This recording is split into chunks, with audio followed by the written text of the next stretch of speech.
So it speaks about a whole lot of stuff. And then there are people that have their own perceptions about how he got successful. You know, like the other time I was talking to the Don about the recent man that wanted to kill the daughter or whatever it is. Yeah. And then I was telling him the emphasis should be on the fact that there's nothing like Sikaduro, because if the emphasis is not on it, then we would always have a victim. We would always have somebody that believes, say, oh, yes, we Sikaduro no, so it's also okay for me to try it. So you believe there's no Sikaduro? No, there's nothing like that. But what I'm saying is there's no juju. No, it doesn't. Money. There's nothing like that. It's anyhow, forget it. So what? But what I'm saying, but let me just focus on what I'm saying for a minute. Okay. What I'm saying is, if we address the juju man, blah blah blah, whether he has something to do with it, and we address the man, blah blah blah, and we don't focus on the fact that there's nothing like that, then it means that this is gonna pass. We're gonna find somebody else that's gonna be, that's gonna want to do something like that. And that's also on the album. There are certain things I think I need to educate the people that's coming after us, like the new generation. Okay. They have their own perceptions, and okay. I have never really addressed a lot of issues because I felt like over time people would get to know the real you. Okay. But then at the end of the day, you realize that there were people send me message, boss, me, I won't make me, I make ready for whatever. What is whatever? You know what I'm saying? People have always had a perception. Well, you're a rich guy. I mean, I'm not. You're You're wealthy. Yeah. No, I'm not. You're wealthy. So it depends on your definition for wealth, though. My definition is different. Okay. People think, say, but when you wake up in the morning and you're able to get up and be healthy, and you're good, like your family is fine, you have peace of mind, is wealth to me. So it depends on what people's definition for wealth is, but that's that's on them. Okay. Yeah. Yenya tening say what the abrochire baby. Wouldn't my baby put an hour. Monday, Membisano, Nanso news way now must be Poland. Ma, okay. So the abrochire dia any pendo do saying and a wuhunu a fee biemu. Okay. Me bani nya 5 years no. Na obai. 3 years later no obai. Oba na oko. Osamba 1 year later. Enche na oko. Oba 3 days time maybe sana se na ese oko. No wasamba na oko nti obako. But this year no, last year no be stay. Yeah, naso oba oni no ne abofra no montem te say moyonko fa say eja ne oba enane oba entem ya na te say ba ne papa ne de oba ye no best ye no menini ye fine oba be fa kola ne reko ona ode ne ba okọ ni school ko tua ni school fees nti school teachers for ni nyina nim no. Last year on the 12th, Odini birthday crampono. Ono no kodi birthday ni man wo school mu. Nti teacher phone ni no bi student ni so ebi enum no. Nti akwat say popular. Nti na omukra mo so mo bisa akola ni say da bena. Obaba be san be di birthday amana na isan say ono na why famous wo mo school mu. Ono na we di birthday kese wo mo school mu nti na mo say bisa no. And so na incident we is papa no unim no say ne nipa ban te say ne suban ne niye o te say oh me hu say o bi o ye gidigidi na say o kan ne problem bi antinem say e bia bibisa sometimes no e wo mu say call de bi obi be frɛ wo be hu na so later obe ka say bia obe frɛ na o refi Mita friend, onusu wo mu ana ofre, ba na nse no onfre, na me friend no so wakonya accident ba owo Kumasi. Sometimes so me friend so wonya accident to a hospital. Nti as wanya accident say 3 times or ba no as wanya accident 3 times. Na nso me ni ntina ase ni ndi nkomo ye. Ono ane se me friend ho te se o se ne ho ye. Asa no pe. Mame hwe emfuni kakra Dano asem ni siye no na wo ba no owo nkyɛn ɛna ɔbɛfa no anaasɛ ye hene na na abofra no wo na kwan bɛn so ɛna ɔfa ya ne nsa kan abofra no. Okay, last week Tuesday no enyumere 10 o'clock ɛna ɔfrɛ sɛ nadamfo bi wɔ abrochire ɔbɛkɔ nti ɔpɛsɛ onsusu akɔlaa no na ɔmpam atale ne mpɔbɔ bi ɛmfa ɛmbrɛ no nti ɔba bɛfa no Thursday 12 o'clock ɛwɔ school mu ɛna me nti ɔndi ya na ɛna me sɛ an ɔde ya na ɔsɛ ɔte sɛ yɛfrɛ ne sɛ ya ɔhɔ a na ɔka te phone nti metina ase saa na medwen ho na me sɛ ɛdeɛ na bere yi ɛpa akyerɛ na me kinka o ma adwem sɛ adɛn nti na ɔbɛka sɛ Thursday oba bɛfa no wɔ school mu 12 o'clock me na me ka kyerɛ me ho 12 o'clock ɔndi ya na me so me gye so sɛ ɔde ya na ɔno ansa nka sɛ ɛyɛ ɔte sɛ yɛfrɛ ne ya nti akola no so ɔndae yɛnyina yɛndae ɔno anadi phone ni ma me na me pick call me call ne nkyɛn na me sɛ sika say na o papa ɛka o say ba bɛfa o Thursday no ama wadamfofo bi esusu na damfo bi efi abrochi aba no we susu no apa ma atale ne mpɔbɔ ade ablo nto ba bɛfa o Thursday na obisa me sɛ odi ya na me sɛ odi ya na ɔno ankasa sanka sɛ ɛyɛ ɔte sɛ odi ya na me bisa sɛ na ska obi kasa asɛm wo ya wo odwen ho sɛn na akola nankasa kasi ina so de mi ko gi Sikaduro ana ye nyina ye sere ye ha me pasho akoda no ti se ubisa no o ka se ne papa busa ne dini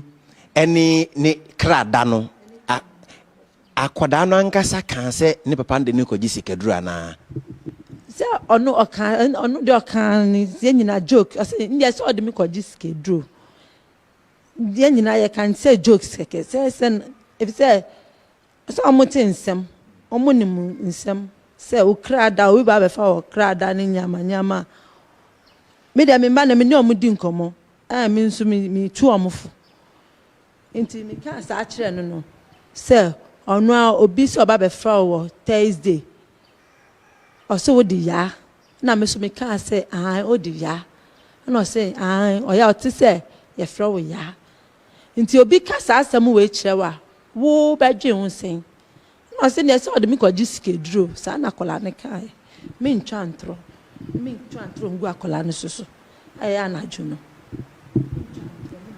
enti wa ka kirew mo adi ho nkomo oba so obefa akoda no ono udi nkomo bi ansa na odi akoda ne ma no ana se ohia akoda no kwem no ode no koye there be so say oba be fa ne Thursday e wo school mu nti imini akola ne ka sa wie ye no na Wednesday me call market nti me call me shop hono mo no na mpanyufo bi wo hono mo na me di tu o manim se madam fu bi say ne ba papa ba be fa ne Thursday okopa matale ama no nti oba be fa ne wo school mu 12 o'clock nti sa 12 o'clock no aya Thursday no sa kola ne di ya na me so ni ma me no so ska se o ka se akola ne di ya na ne papa ne ka se aya o te se ye friend ne ya nti omo no omuti asiesen advice be na me fama enipa no na omo ka kire me se me nko ka kire madam fu ni se Thursday no e ma akola ne nko school na ontina ne nchen wo fie ana se me onko school nim na onka nkire teacher fo ni se o papa be fa akola na e ma ne mfa no ana echire no e ka kire o se enye madam fu bia na mi amankasa me ba sikana ne papa ba be fa no ana mo kro mo ye me se meji mi pa mi ankasa na ade ne eye mi na me bisa na me se o me yes suggest ahwe nti e ho no mo no ana mo ka kire me se be ya me ma akola no onko school na ombe tena me nkyɛn wɔ store. If you're watching GTV Breakfast this morning, we're speaking to the mother of the child who was allegedly taken out of school by her father to be sent for money rituals. Madam Evelyn Keme is the one we're speaking to. Stay with us as we go further to find out a few more from her.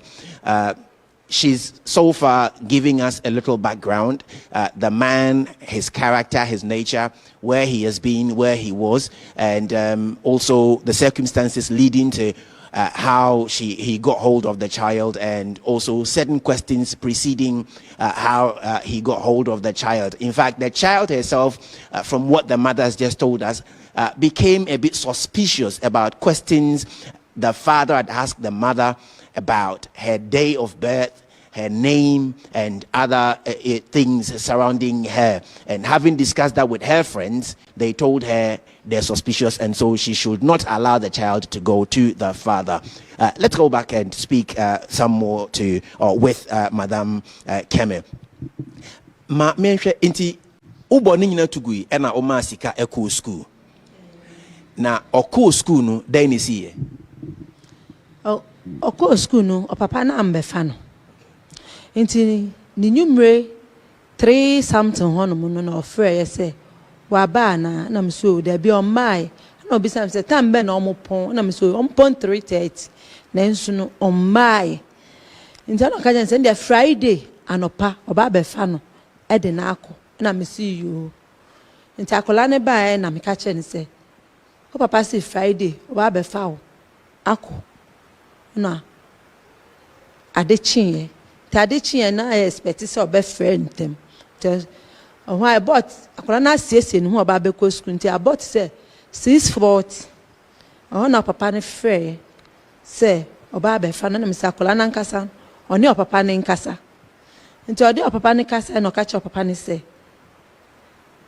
baby omo o say odi ne be kono Friday no eya ye mom homeworks bebre nti okwa ontumi enye homework no ena okachen so omu kwa sansa omu echi abasese ya ohana papa ne kati phone anche ena papa ne sanfre say ni sister the Elizabeth me mane emfa ne be hia no amasama nti na omu esieso omu hwewi nti ena me ma Elizabeth ni ko hia amasama but before mbe free fie no nyame ni minchantro me kacha akola ne se o kwa o papa to nsuo ma won kwan so a menum o ma waduane a mendi afensu no udru baby a obepam atale amawa o mu kase yi watale a menyi na mbisa akola ne se sika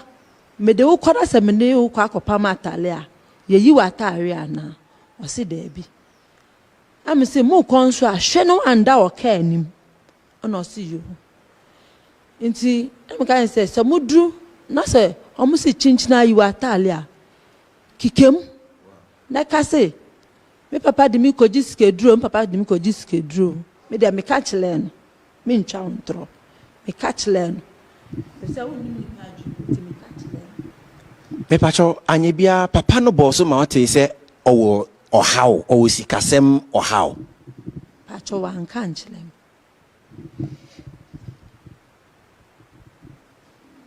omakodru ho no wante hwe biem ebreben ena nkra beka wonsa se ne asini enti ode ne ko me hwe time say ni papa ne be frɛ nanso ni papa no wan frɛ nti wan frɛ saa no na about to say 11:40 ena me receive call onu kra na me kota ade nti me weka no na de phone di mechi ena me say na man kan cho say me de me phone obi fra mo mfa na ono say ma fa phone na ma receive call na enipa ne shout o me so say me mfa phone ni manira me mfa phone ni manira nti enipa no kra gina phone ni so ena me say on fa ma me nti ehonu mu na me gi phone na me say hello ena enipa ne bisa me say me ba no wo he nti o ka se me ba no na me so ni teacher ni ana if so no ko school na se wan be school a teacher ni frɛ ebisa sɛ de nti na wan be school ana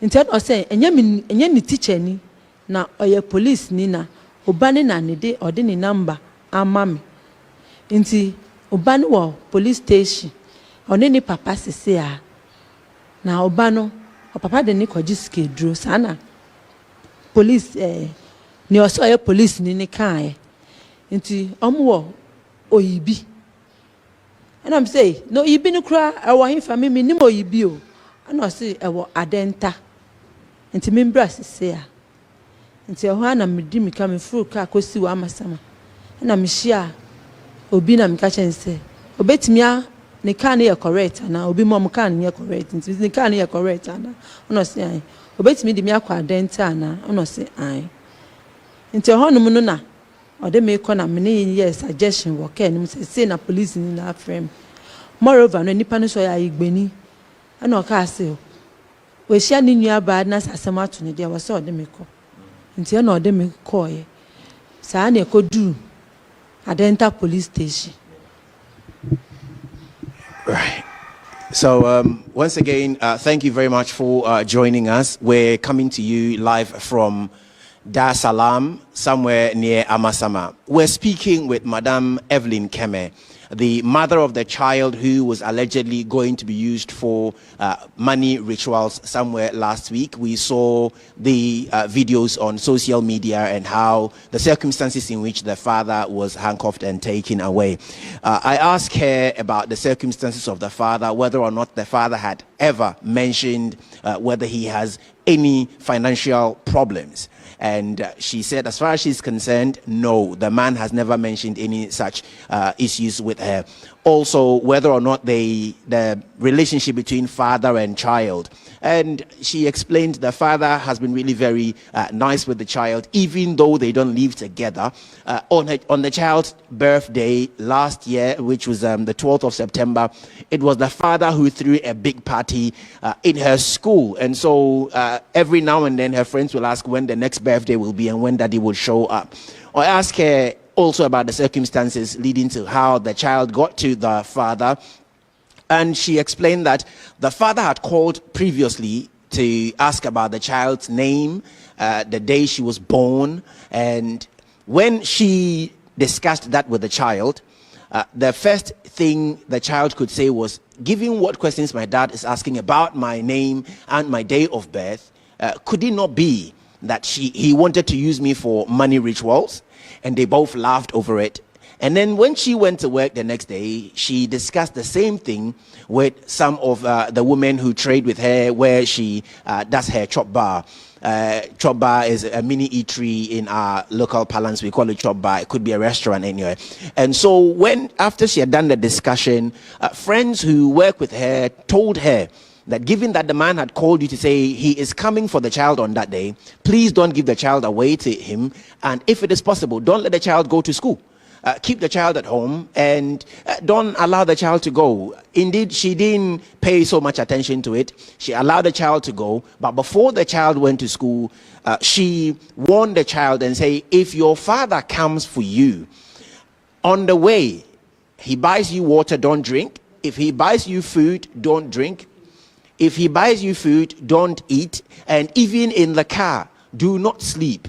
Indeed, the father came home, sent someone to come for the child at home on the Friday morning. And so not even from the school, he got hold of the child from home. So the mother released the child to a sister of the father who somewhere halfway from Dar es Salaam to Amasama handed the child over to the father. And she also warned the child that if you get to where you're going, given that your father says he wants to sew you a dress, and so you're going to be measured by the seamstress, when you get there and they ask you to take off your dress, say no, because anytime I have taken you to a seamstress to sew you a dress, we don't take off your clothes. So don't take off your clothes. And if they insist you do, scream and shout, my father wants to use me for money rituals. How all this came to play even before the actual event occurred, for me, beats my imagination. But yes, that is the circumstances leading to how the child got to the father. And so all that happened, fast forward, she was there, the child had gone, and in the somewhere around midday, she got a call, and then her phone was brought to her. On the phone was a police officer who was screaming at her, "Where is your child?" And then when she had mentioned where the child was at the time, she was invited to come to the police station at OEB, and she even said she doesn't even know there. And so she went, looked for a car, and met a man who's an Ewe man who offered to drive her to the OEB police station where she was reunited with her child. Let me go back to her finally and take this from her. Madam, medase se oni edi nkomo ukodru police station ho anasa omodo ko fi ho a baby ana abofra no aye hu wo video no mu no me kodru police station ho OEB police station na me kodru ye na mo se akola anada nti omo wankasa na omo twen saa na akola ne sorry o sole ye na police woman ba akode ne bae obe ohumia na obe ha game no ye matu na omo nyina omo kasa ampa ye ne ba nti hono mo no na omo ye ko tro ye numu nsem na akola no so omo ne tro ne numu nsem nti akola ne numu nsem na ono tro ye na memeti ye na akola ne tro ye na sese na memeti ye na akola ne se omo kono na oduru baabi na okacha papa se obanum nsuo na papa to nsuo ni ma no na me nti oto nsuo ni ma no nti omo sai akọ kakra no na so obedidi omo kọ kakra na papa kọtọ efiewura e de baaye oto efiewura na de baaye no omo sai akọ kakra na efiewura na ye bag ya ye di nyoma gumu efiewura so ame papa kọtọ ye omo kọtọ na omo kọ kakra na papa say ombe didi amunko didi na omuko didi ya na mbisa se oni hwan ne ko didi ya na mo se na police ni bisa ne se oni hwan ne ko didi ya na se oni driver ni ne ko didi ya na omo sambet na akenim nti omuko kakra na papa ka che driver ni se onsi no ontwen driver ni nsi no ontwen na omo ba ti driver ni si ya no na ono ni papa no omo koye nti omo koye no na mukoduru bebe na papa park car no na omusiye na papa de safua no ma me bi ho na ma me no ton provisions e wo ho no na de papa safua ne ma ne se oba nti o ka so oba na omuso omunanti kakra anchepe no omura efie kese bi mu gate da no nti gate da no na omukotena ase oni ni papa nyina tena ase nti omutena ase na obi baaye abefa papa de koye nti papa koye anche na papa ne sambaye obaye pena amuka kire ono akola ne se onkotena edan bi wo hono mu nti ono kotena okodan ne mu okotena dan mu ohun stool wo hono mu ayunfo stool wo hono mu na golden knife e wo hono mu nti ma me ne bisanse ohun ayunfo stool ni golden knife no we nsura na o si debi ohoye palace okupie ho mame nhwe wankasa ebra okupie police station ho a unya hunu se nia anka ekosie nu na afi utwa ubu nkompo kohwe enkomo a oni oba no abo ne ensem amon kekaye na ekoba ne sa no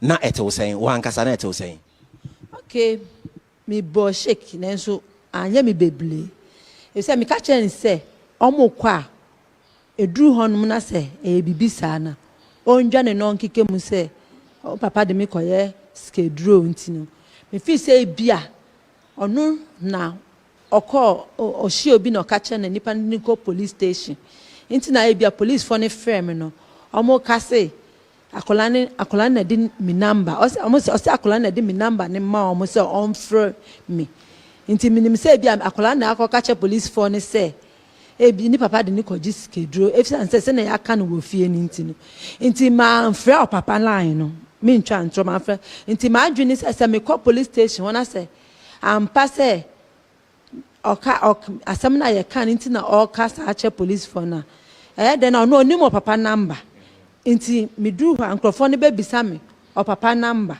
ohonum na me de ama no ebi nso na papa no akola na adwane afri ni nchen ana ebi o hwehwe no nti na me manfre o papa line no sa na me ye ma adwen nti na manfre papa line no finally efri se odi akwala no ba fie no akwala no ne ni ye ni suban eden na u feel say asesa ana say eden ni nia ni si ye no de abre akoda no.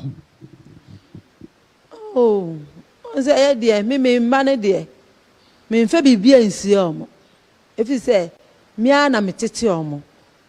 Nti bibia omo so omo hwe TV, phone si so omo hwe so. Nti me nya omo han.